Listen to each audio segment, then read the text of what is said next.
Ada seorang wanita jumpa saya dalam minggu lepas, dia kata, "Ustazah, saya sekarang ni buat apa? Sebelum tu saya ada masalah hutang, saya bankrupt berniaga, hutang sampai RM100,000. Dekat RM200,000 hutang dia." Cerita kisah benar ni. Baru hari tu mari kat rumah saya, dia mari cerita. Dia punya rasa seronok ni. Dia nak berkongsi kebahagiaan. Lepas tu ada masalah. Bila masalah pitih, dia akan ada masalah suami anak, betul kan? Suami pun kerja tak menentu, gini-gini. Orang mari kutip hutang ni, mesti hari-hari ni. Sebab orang dah suntik kepada perniagaan dia, tiba-tiba bankrupt, dia kena berhutang dengan orang. Dia kata satu ketika dia dah serabut, dia tak ada arah nak buat benda. Dia pun jumpa ayat Al-Quran. Dalam Al-Quran dia jumpa ayat apa? Yang mana Allah berfirman, saya tak ingat dalam firman Allah, tapi saya ingat terjemahan. Dan pada waktu sahur, wa fil ashar, pada waktu sahur mereka al-mustaghfirun, lalu mereka memohon ampun dengan Allah Subhanahu wa taala. Jadi mula-mula dia buat apa? Waktu sahur, dekat sebelum subuh. Waktu sahur ni kan sebelum subuh, setengah jam dia istighfar je. Astaghfirullah, astaghfirullah, astaghfirullah, astaghfirullah. Dia istighfar je. Sebab dia jumpa ayat Al-Quran pada waktu sahur. Mereka ni orang-orang yang soleh, orang-orang yang beriman ni duduk beristighfar je. Saya pun pelik, apa waktu sahur? Kita ni kalau bangun tidur dak start pergi buat dosa, betul tak? Ke ada orang buat dosa dah bangun tidur? Gerak tok lelaki dengan kaki ke mana? Ada orang gerak tok lelaki guna kaki. Bangun-bangun, gerak anak tepik-tepik. Kalau rumah, siapa buat gerak? Anak dengan tok lelaki, siapa gerak? Mak ke bapa? Mak biasa kan? Ramai mana orang buat, maksudnya suami isteri baloh pasal ni je. Awak ni 20 tahun nikah, saya lah awak gerak. Kalau saya mati tak tahulah awak bangun tak tidur. Gerak anak pagi-pagi tu kan, bangun, subuh-subuh. Ni kalau mak tak ada ni, kalau aku tak ada, kalau ayat kasar lah, tak tahulah ni subuh dak belaka ni. Saya nak sebut satu hadis Nabi SAW. Allah merahmati seorang lelaki yang bangun pada waktu pagi lalu mengejutkan ahli keluarganya. Pagi-pagi dapat rahmat Allah. Kita tahu kita boleh masuk syurga Allah dengan rahmat Allah. Kemudian lalu apabila ahli keluarganya, suaminya tak bangun, lalu disapukan air ke wajahnya, berusaha keras untuk kejutkan anak. Lepas tu Allah sebut, Allah merahmati seorang wanita yang bangun di pagi hari lalu mengejutkan suaminya, lalu melakukan ibadah. Nak kabarnya bila kita faham ni ibu-ibu sekalian, itu satu rahmat Allah sebenarnya. Bapalah masa kita ada, suami anak-anak ni mesti nak suruh kita buat bangun dulu. Sebab apa? Pagi-pagi Allah nak bagi rahmat. Berapa tahun dah kerja gerak orang ni? 30 tahun, 20 tahun lebih, 40 tahun. 40 tahun menghimpun pahala, kejutkan orang bangun pagi. Kemudian bila mereka buat ibadah, kerana ibadah tu sebab kita yang kejut, kita dapat pahala. Dia semayang, dia dapat pahala dia seorang. Tapi 5 orang semayang dalam rumah tu, disebabkan kita yang kejut, kita dapat 5 pahala semayang. Sebab itu lepas ni kalau kita faham bab ni, kita tak marah dah. Kita dengan suka hatinya kejut. Bahkan kalau satu hari suami gerak kita, kita suruh dia tidur mula. Bapa awak pula ni tidur mula, saya nak gerak. Allah, ruginya pagi-pagi saya tak boleh rahmat Allah. Hadis yang sahih ya, Allah merahmati. Sebab itu bila kita belajar, kita akan berubah akhlak kita. Tak ada marah-marah dah. Rupanya Allah nak bagi kita pahala, buat mudah bangunnya kita. Jadi kita bangun, alhamdulillah saya orang pertama, kita pekejut, bangun. Dan tak ada dah tepik-tepik ke doktor tu kalu. Sebab apa? Kita sedang menjemput rahmat Allah pada pagi hari. Subhanallah, Allahu Akbar.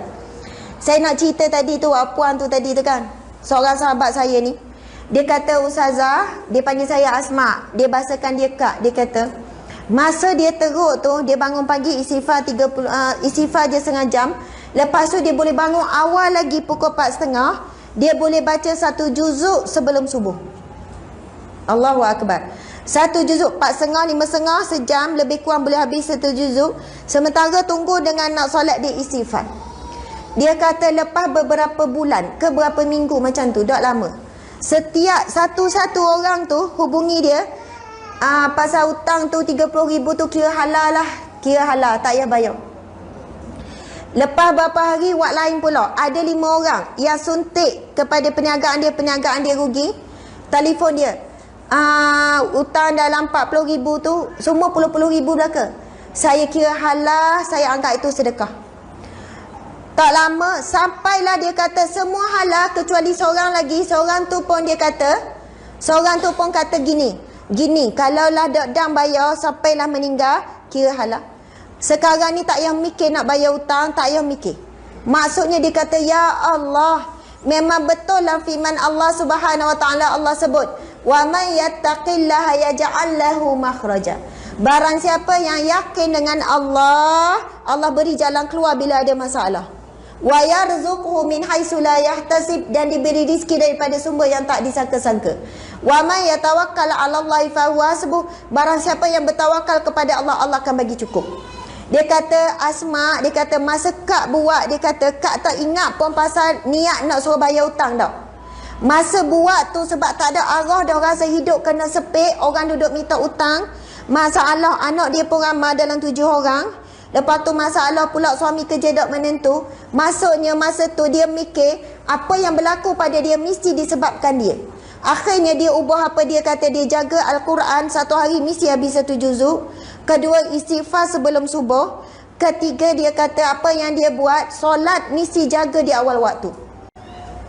Sebab itu pernah seorang sahabat bertanya, ya Rasulullah, apakah amalan yang paling engkau cintai? Apakah amalan yang paling Allah cintai? Nabi jawab apa? Amalan yang paling dicintai oleh Allah adalah solat di awal waktu, kemudian berjihad di jalan Allah, kemudian berbakti kepada ibu bapa. Nak khabarnya solat di awal waktu jadi nombor 1. Ramai orang kalau berjuang di jalan Allah, terlibatlah dengan apa-apa, tapi tak boleh solat di awal waktu, itu bukan pejuang yang sebenar. Sebab apa? Bila Allah panggil hayya ala solah, mari semayang. Ibu-ibu sekalian, kalau kita hebat, kita mampu apa? Tengah nyapu, kita boleh tinggal. Tengah basuh pinggang, tinggallah, Allah dah panggil. Lama-lama apa yang berlaku kepada kita, ada masalah, Allah terus cepat selesai. Sebagaimana cepatnya kita jawab panggilan Allah. Bila kita sepik je, Allah cepat saja hantar bantuan pertolongan. Malaikat dia ke manusia nak tolong kita. Sebab Allah tengok hamba-Ku ni bila aku panggil, dia tinggalkan dunia, dia utamakan panggilanku. Subhanallah, Allahu Akbar. Masya Allah. Ada soalan tak ni? Kita buka soalan lah pula.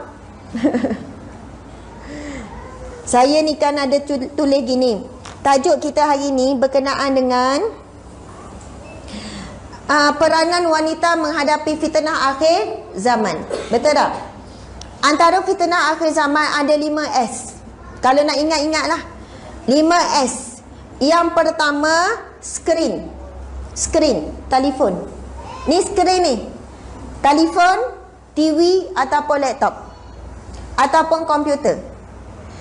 Fitnah yang berat hari ni, telefon. Kalau telefon rosak, berat tak kita? Susah hati tak telefon rosak? Susah hati.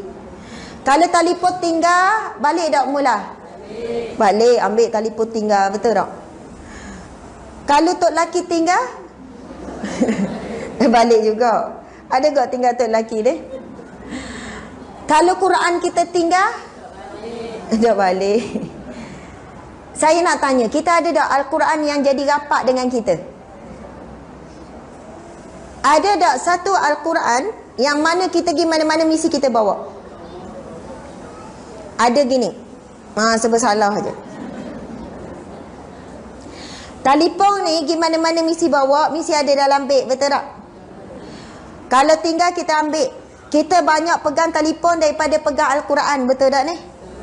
Kita banyak tengok telefon daripada tengok Al-Quran. Kita lebih banyak cakap dengan telefon. Mesej orang akan main cepat. Suami duduk tanya jap. Anak cucu tanya pun tak jawab-jawab lagi. Tengok ada miss call daripada tok laki. Tak apalah, benda sangat ni. Pasal apa lah tu. Miss call daripada mak, tak gaduh. Tengok miss call daripada boh, daripada orang atas. Padahal boh paling besar kita, suami kita lah. Boh paling besar kita, mak ayah kita lah kalau ada mak ayah. Itu boh paling besar. Sampai Nabi kata, syurga dan neraka kamu wahai wanita adalah suami kamu. Kita kata tok laki ni buat nyakit hati sama tak? Bah kita tak, you WPT, pada Allah yang WPT. Ada seorang isteri jumpa saya, Ustazah, suami saya malah kerja. Suami kerja apa? Adalah dia kerja ni, gaji dia rendah. Saya minta dia tambah buat kerja lain. Sebab apa? Tak cukup nafkah ni. Saya nampak dia bergaya. Dengan beg, dengan ni. Saya kata, macam mana dah cukup nafkah ni kan? Puan bekerja tak? Saya bekerja, Ustazah. Kereta tu saya yang bayar, Ustazah. Kalau tak sebab saya bayar, kami tak boleh guna kereta yang molek, dia kata. Rumah tu pun separuh saya bayar. Anak-anak saya makan kat luar, biasa saya lah yang belanja. Dia kata gitu tak? Terima kasih. Okey, terima kasih. Dia merungut lah ni. Suami kerja dah, tapi gaji kecil. Dia gaji besar, dia berniaga. Faham kan? Tak apa. Bukan soalan tu, peringatan. Dia kata gini-gini, dia merungut. Saya kata, puan keluar kerja sebab apa? Yelah, saya keluar kerja dulu sebab nak bantu suami. Sekarang ni, kenapa puan berkira pula bila nak tolong suami? Yelah Ustazah, dia kan lelaki, dia wajib cari nafkah. Dia kata kan. Dah kalaulah gaji dia tak cukup dengan satu kerja, patut dia kerjalah buat part time apa-apa. Pandai-pandai lah dia nak tambah pendapatan. Lepas tu gaji puan buat apa? Kan Ustazah, duit suami duit si saya. Duit saya.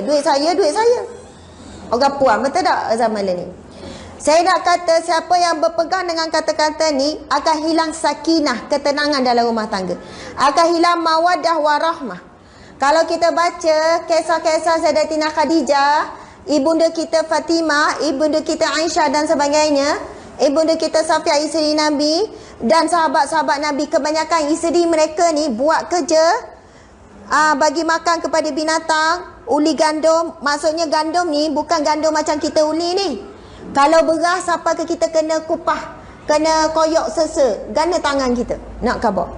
Sebab apa? Sokong suami buat kerja dakwah. Ini sefahaman suami isteri. Saya bagi tahu puan, saya bagi tahu isteri ni. Puan, selagi mana puan tak redha dengan jumlah rezeki yang Allah bagi sekarang, pemberian suami setakat yang mampu, puan tak redha, puan tak akan bahagia selama-lamanya. Habis tu Ustazah, saya yang tanggung semua ni, suami kerja gaji kecil. Puan cuba ubah doa macam ni. Ya Allah, aku redha, aku menjadi perantaraan rizki kepada suami dan anak-anakku. Puan ubah doa dengan tu je. Bapa Ustazah, buatlah. Saya kata malah nak cerita panjang, puan sebut gitu je. Tak lama lepas sebulan dia mesej, Ustazah, terima kasih. Dengan saya doa dengan tu, perniagaan saya meningkat berkali ganda. Kedua, kurang dah saya rasa nak bala. Saya rasa sebab saya redha dengan pemberian suami setakat wak sikit tu, dan saya redha saya jadi pantaran Allah untuk rezeki suami dan anak-anak, perniagaan saya melingkat 3-4 kali ganda. Rupanya selama ni yang menyekat tu sebab saya tak redha. Nak kata kita orang puas. Kadang-kadang Allah bagi rezeki melalui kita. Allah bukan bagi melalui suami. Yang penting bila kita redha, terus mencurah-curah rezeki Allah. Allah kata dia dah faham dah ni. Sebab apa bagi rezeki melalui dia? Sebab apa tak melalui suami? Sebab Allah nak bagi lebih lagi. Masya Allah.